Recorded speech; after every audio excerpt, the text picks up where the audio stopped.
Spinosaurus Rex, the ultimate Terminator.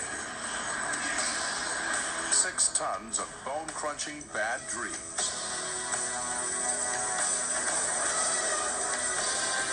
The undisputed king of the dinosaur.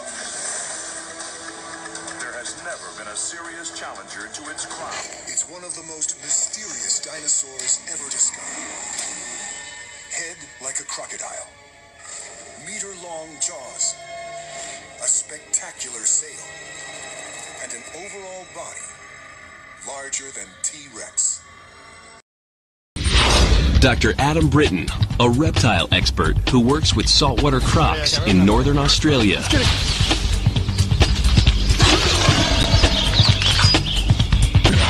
Dr. Adam Britton is a crocodile biologist. He lives and works with saltwater crocs in Australia's Northern Territory.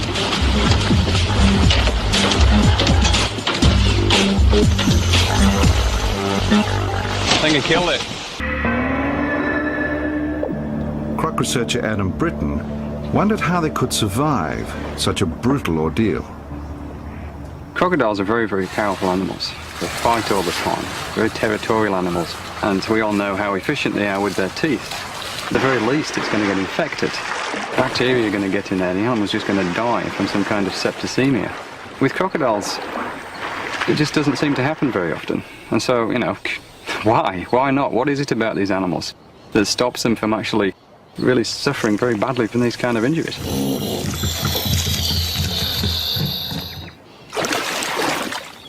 Adam helped make the remarkable discovery that one species, the Australian saltwater crocodile, has a natural antibiotic in its blood. This powerful agent may protect the salties from infection. But do all crocodilians enjoy such protection? If so, it may offer another clue as to why crocodiles...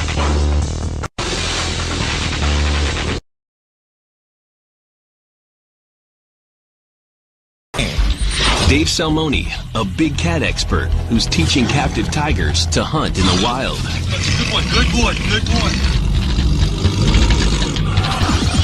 Dave Salmoni, zoologist, tiger wrangler, and moderator. His most recent assignment, training zoo tigers to hunt in the wild. What do you think? Dave Salmoni is a big cat expert. His latest project, an unprecedented attempt to teach captive tigers to hunt. No one has gotten closer to tigers and lived, but not even Dave has been able to measure the power of their paws and jaws.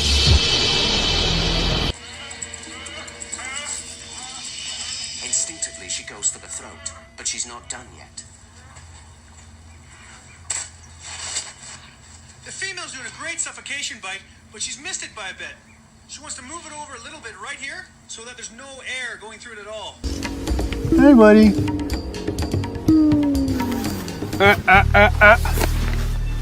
No, no. Backing away. Interesting. Backing away. Is he still coming? Okay, let's go, Greg. Backing away. Greg, I want you over here. Yeah, get Greg, over. Over here. Back up. That's the real deal, Bucko. That's the real deal. He's running. Dave, get in here now. Get in here now.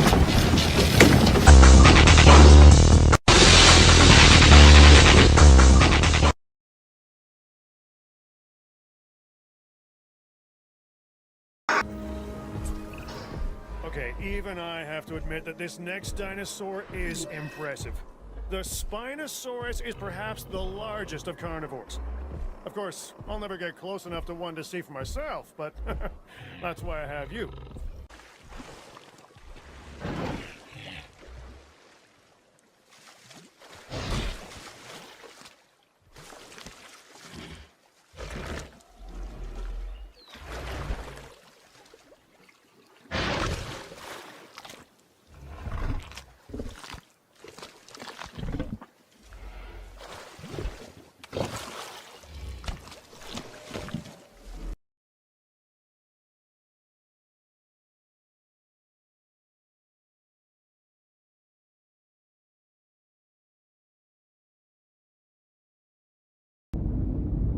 Why?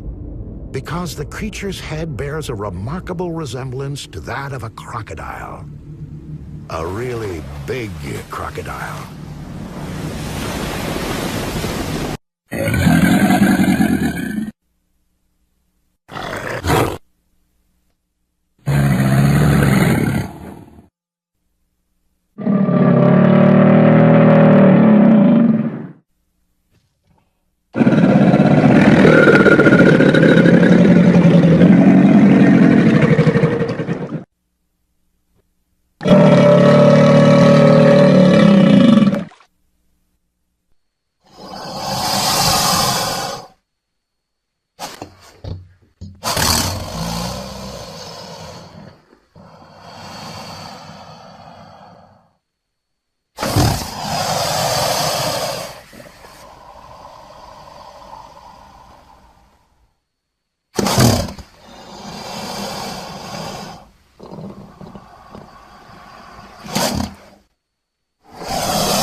Recently discovered skull fragments reveal that Spino didn't bite like other big dinosaurs. Its teeth weren't designed to tear through armored skin, bone, and flesh like T-Rex. They're cone-shaped teeth, 6, 8, 10 inches long, possibly longer, sticking out of tremendously powerful jaws. Really, really nasty weapons of destruction. How did it shred its prey? The answer isn't in a museum. It's here, out in the Croc Lab. Biologist Ken Valite says there are many similarities between Spinosaurus and modern crocs.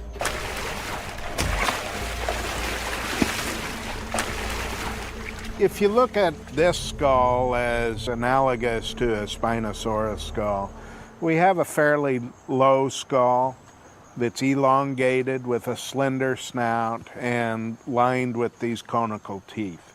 Crocodilians have the most powerful bite forces of any animals that have been measured.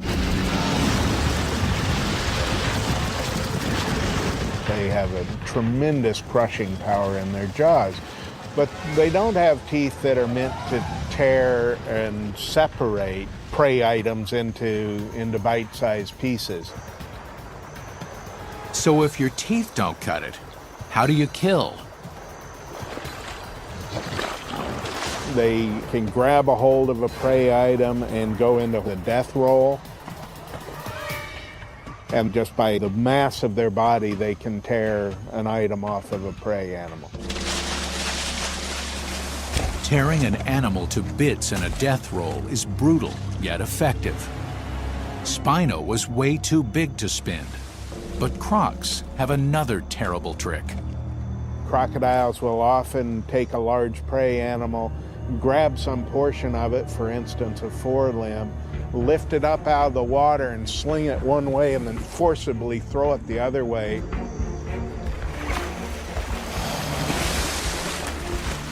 And the mass of the prey animal tears the limb away. They swallow that, they go find the body and do that again. Crocodiles literally shake their prey to bits. And it looks like Spinosaurus used a similar technique. When Spinosaurus got its jaws onto its victim, it would pierce through the meat with those conical teeth. It would thrash its skull back and forth, yanking out chunks of meat, and as it's thrashing back and forth, that victim's neck could be broken. So between the meat being pulled out and the thrashing back and forth, that victim would not last very long.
tyrant lizard needs no introduction.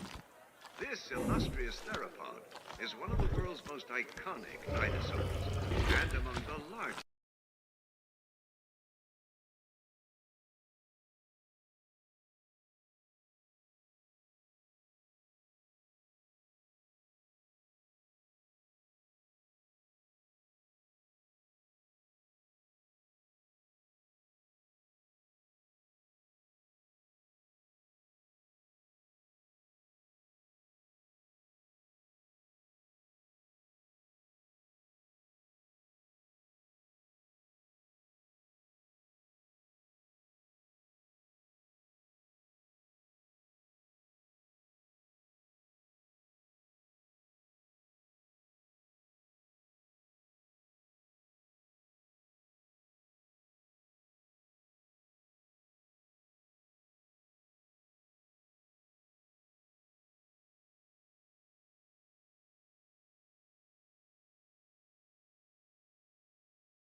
will help solve a mystery. Was T-Rex a predator or a scavenger? T-Rex was one of the last surviving dinosaurs and one of the biggest meat-eating dinosaurs ever known within the dinosaur world. And the question of whether or not it was a scavenger, so feeding on previously dead carcasses, or an active predator is a major question. The whole ecosystem, the lifestyle of what it was doing at the time and how it fit into the rest of the animal and plant population rests on some of these fundamental questions, many of which are not testable with just fossils. Scavengers need powerful teeth and jaws to crush and eat bones. However, the fine, sharp teeth of meat-eating predators would shatter on bone. Dino Lab has created an experiment to safely test T-Rex's teeth. If it will cooperate. Full power in the fences.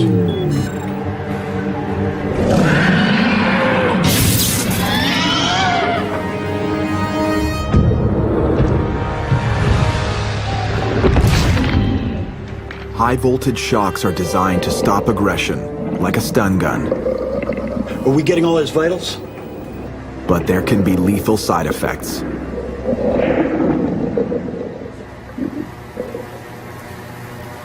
What do you see? Nothing.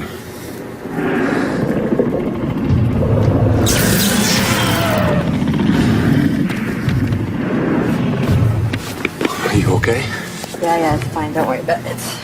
T-Rex is back in action. Dino Lab team is now ready to see if T-Rex had the bone-chomping power of a scavenger. This is an upper jaw. Oh, wow. There. That's huge. So the size of it, all this bone is here. Very just solid. It's raw. It's solid bone just to support these massive teeth. Right. Well, we do see that in some carnivores. The pressure sensor is carefully calibrated by scientists while the animal handlers prepare the bait. Hook up the sensor. The sensor, now wrapped in meat, will measure the maximum jaw force T-Rex could generate with its crushing teeth, massive jaw, and powerful musculature. Lower away. We can look at bite force by looking at its biomechanics of the entire skull. And this requires looking at all the different joints in the skull, all the different bones, all the different muscle reconstructions, and see if we can come up with an idea of what the skull was doing in life. See how hard this guy can bite.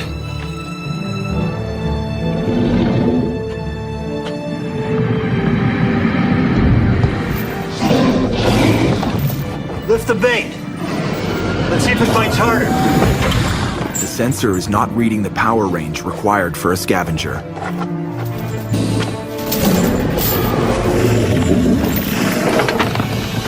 T-Rex is now biting into the bait with its full strength. The sensor is starting to overload. Drop it now!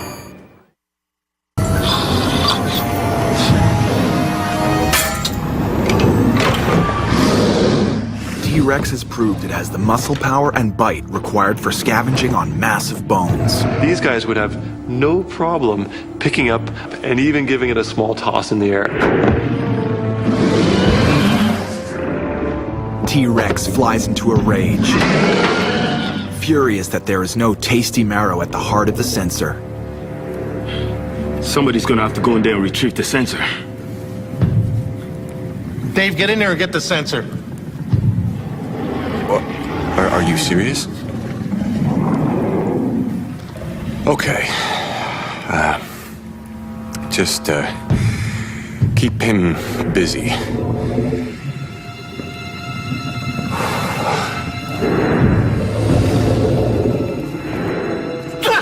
Dave's colleagues have been testing his courage. Now they know he can be trusted in the face of any danger. Okay, folks, let's clean up this mess and we'll set up for the sauropod experiments.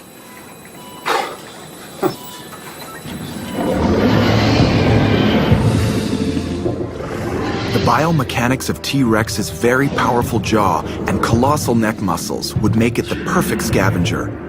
The body of a young T-Rex is a total contrast, almost a different animal. The juveniles seem to be very fast-footed, slender-skulled, slender teeth, very delicate, but very highly predatory-looking animals. But when we get to the full adults, where they get these big bulldog faces, massive skulls, massive necks, and really massive teeth, we can make a good case that the younger adolescent T-Rexes were more predatory, and that the older, more mature T-Rexes were transforming or tending into a more scavenging mode of life. Is there any comparable animal like this today?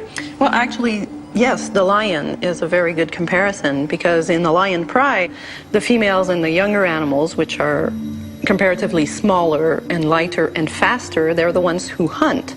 And the big male lions come in after the hunt is over, and basically they eat the killed animals, so they're being scavengers in a sense.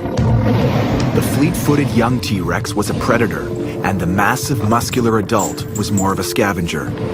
Dino Lab's experiments have finally resolved the conflicting evidence that has caused so much debate.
T-Rex a vicious killing machine?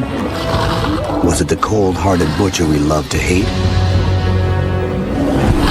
Challenging the deadly reputation of T-Rex is nothing less than heresy.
greatest flight forces ever recorded. Please keep an eye out.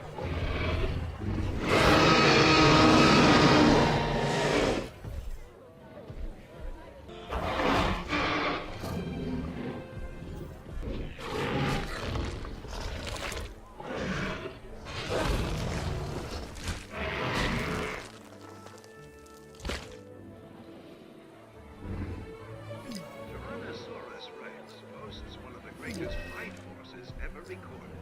Only can this powerful predator's jaws easily shatter bones, but a single bite from T-Rex is enough to crush a rock.